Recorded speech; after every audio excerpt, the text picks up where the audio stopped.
আরে যে সুকেশ মুকেশ সব বাই করে যাবেন, ওই ছবি টবি যা আছে সব নিয়ে যাবেন, ওই সব আমার পছন্দ লাগে। তুই এই কথাটা কবির পারলু বা? হ্যাঁ কই পাইলেন? আমরা আমরা তো জন্মদাতা বাবা মা, তুই এইরকম করে কবির পাইলু বাবা? আমার বৃদ্ধাশ্রমে কিসের জন্য রেখে আসবো? বয়স হলি বের আমি কি করবে কও? আমি আর ওসব কিছু দেখতে পারবো না। এত নাটক বাদ দাও, এখন হচ্ছে বৃদ্ধাশ্রমে আমার সাথে যাওয়া লাগবে, এখনই যাওয়া আব্বা লাগবে। কি কি হইছে এত চেঁচামেচিকে বাড়ি? তুই চুপ থাক, তুই ছোট মানুষ, একটা কথা কবুল এত রায় এনে সর। ইকা কাছে কোন সময় যাওয়ার চেষ্টা কর বলো না আমি দাদার সাথে থাকবো। দাদা নাই, এই তোমার খাওয়ালে এই দেখ, সামলায়ও, বেশি- সামলায়ও। কিন্তু বেশি হয়ে যাচ্ছে, তুই তো থাক।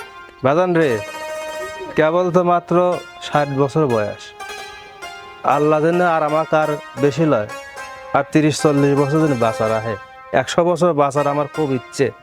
কারণ আজকে তুই আমারে তোর মা সহকারে বৃদ্ধাশ্রমে দিয়ে আসছিস, এই দিনটা আমি দেখতে চাই। আল্লাহ যেন আমাকে দেখায়। অত কথা শোনার টাইম নাই, বাড়াও তো। এই ধরো কান ধরো। দিস নে বাপ, দিস নে।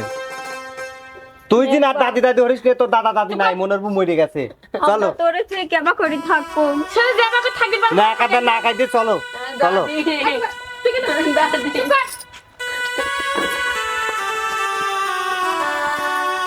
বেশি আশীর্বাদ ভালো লাগছে, তাই না?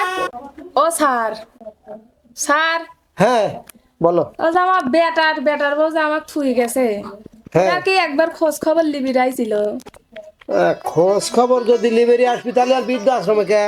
কেউই আসে নাই। না কেউ আসে নাই। কে এনে কেউ অসুবিধা হচ্ছে? না ও অসুবিধা হইকে বোঝেনি তো, হাজার হইলেও আমার সাওয়াল বেটার বউ।